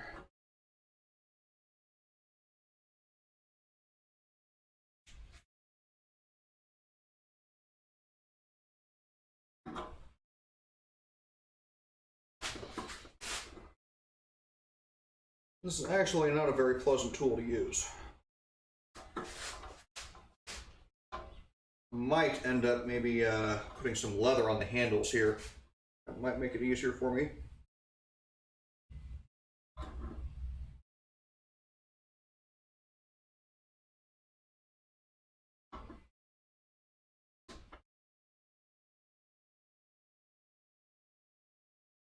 And so this tool here is a saw set. And basically on the far side it's got a small anvil. And on the side closest to me, it's got a small plunger. And so it just pushes the tooth just over slightly. And it's adjustable, so you can adjust the how far you want to push it over. Which I've not done. Again, it's just one of those things where I assume the person who owned it before me knew more than I did.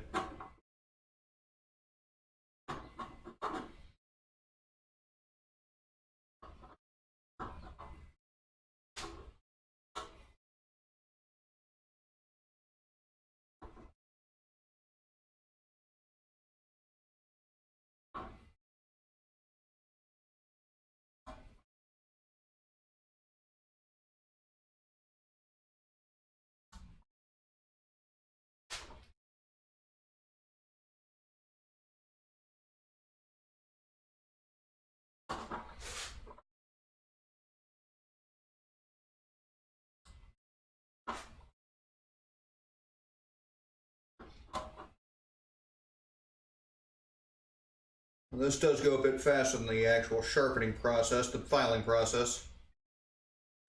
One, because we don't have to constantly keep moving it down the vise.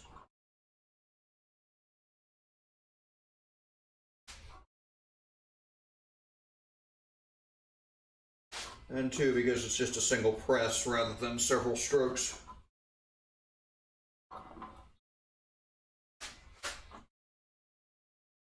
Unfortunately, these teeth just start blurring together the more you stare at it.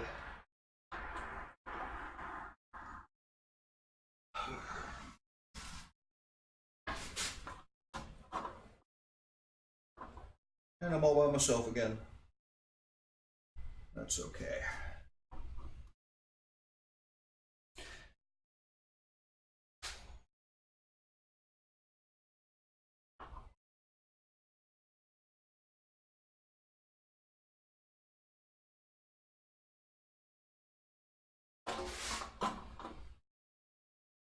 One of the great unfortunate aspects of my Twitch adventure here is that as soon as I got qualified to be an affiliate and start having the potential to earning money, I had to completely rearrange my schedule for classes. But because of the way my school is set up, I'm actually getting paid to go to school. And that's real money that is more than potential money.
Just a few more teeth to go and then I can flip it around.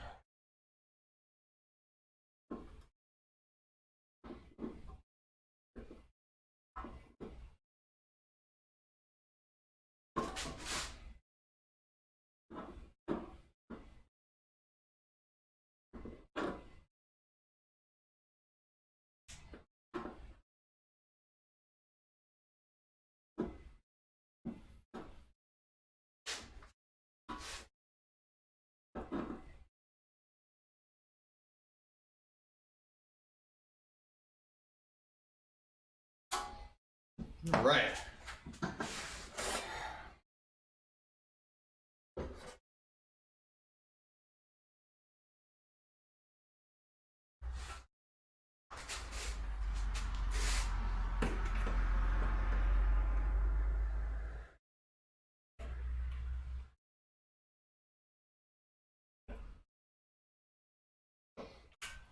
Actually, I'm going to step away for just a second and grab myself another soda.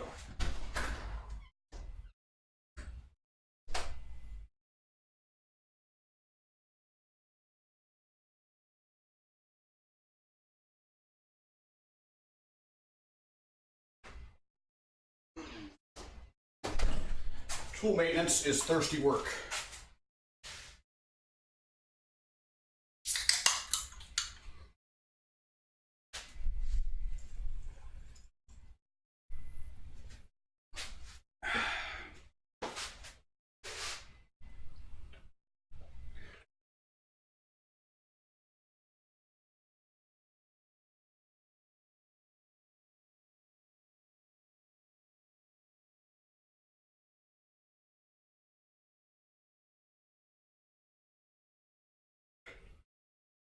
I get the feeling though this saw is going to cut like a champ here when I'm done. Probably a ton better than it was cutting.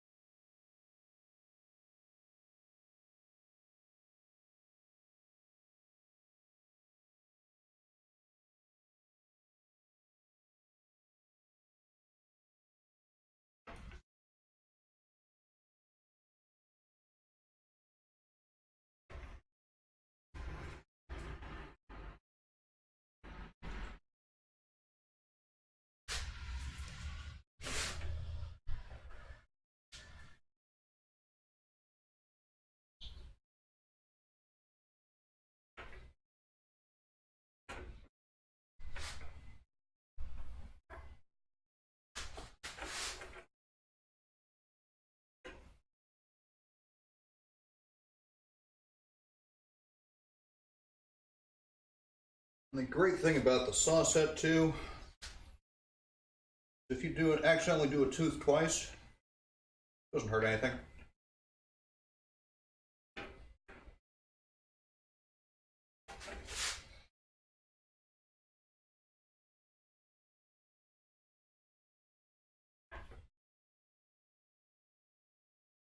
You don't want to do that when you're filing the teeth.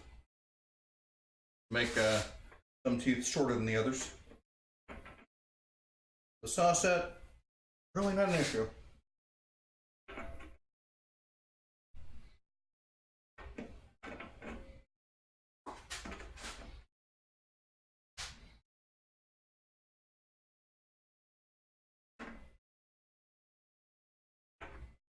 You do want to be careful not to set the tooth in the wrong direction.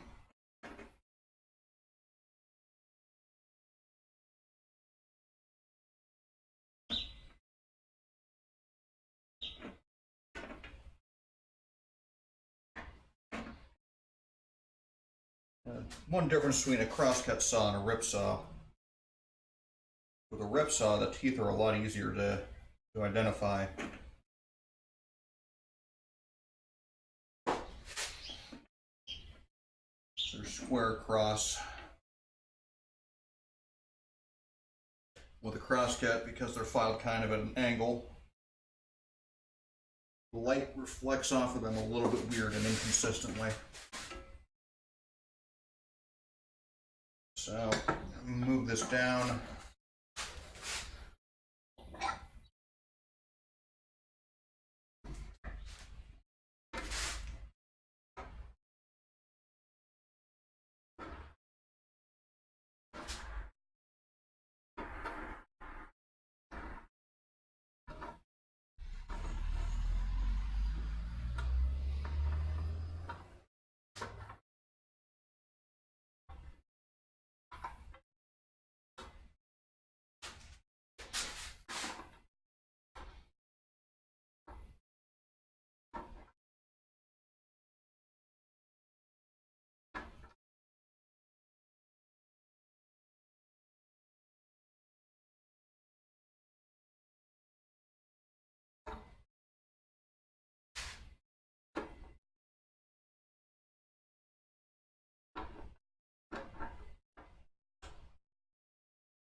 It's hard on the hands.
All right. See if we can put this thing back together.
And the medallion. Let's see if I can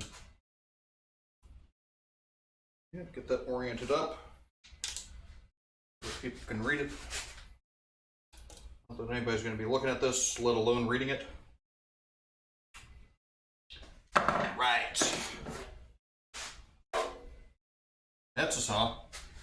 Let's find my oil can. There it is.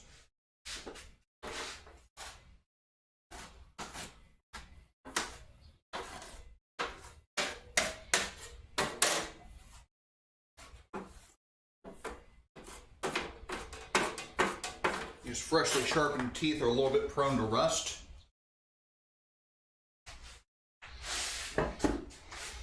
Alright, and I've got a piece of, looks like 2x12 here. Get this in the vise. Maybe adjust the camera so we can see it.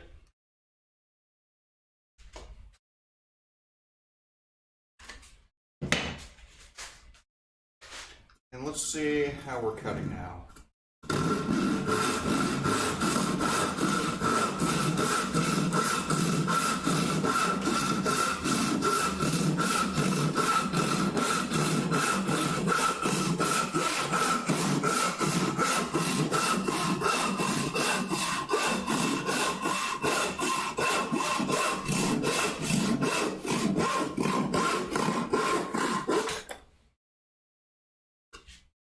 I like that.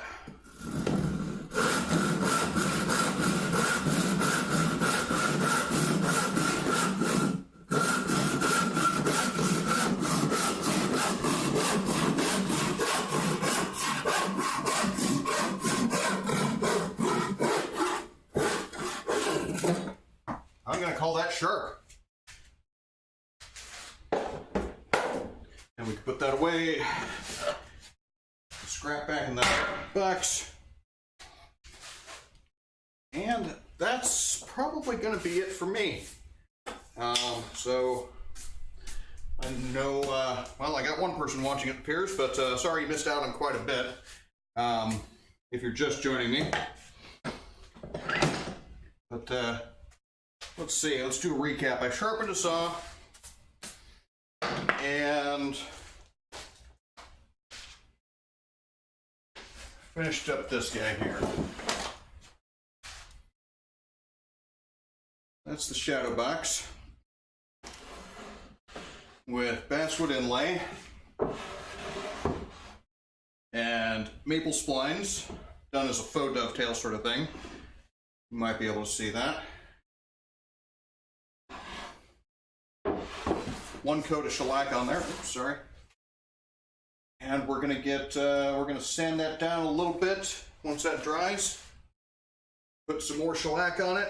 Sand it again. Put some more shellac on it. Maybe do 3, 5 coats. Who knows?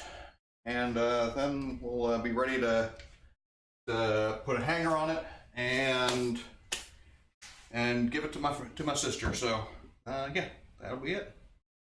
Well, thanks everybody who joined me. Thanks for my new followers whose names I've already forgotten. I've got Enrico Wall 89 and yeah. Mondays and Fridays, 3 o'clock Central Time. That's when I stream. Otherwise, follow me on Twitter, follow me on Twitch, follow me on Instagram and YouTube if you are so inclined.